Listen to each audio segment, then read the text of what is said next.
Assalamualaikum warahmatullahi taala wabarakatuh. Syekh Daralun, Kepala Kantor Kementerian Agama Kabupaten Aceh Timur Haji Salamina SAGMA bersama penyelenggara zakat dan wakaf Haji Mulkan Sidamanik SOS IMA melaksanakan penanaman pohon di tanah wakaf Masjid Baitul Mukmin Alulhu, Kecamatan Perlak Timur, Kabupaten Aceh Timur pada Selasa 29 April 2025. Tanah wakaf tersebut terletak di Desa Senembuk Tengah, Kecamatan Perlak Timur, Kabupaten Aceh Timur.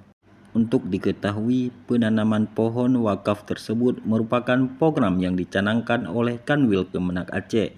Oleh karena itu, jajaran Kemenak Aceh Timur turut berkontribusi dengan menanam satu pohon wakaf untuk setiap satu orang.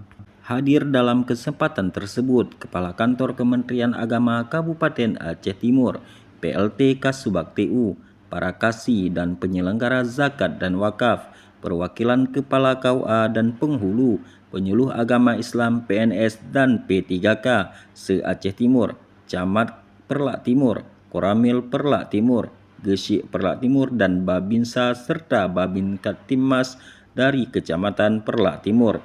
Dari Perlak Timur, Irfan SSI melaporkan untuk publik.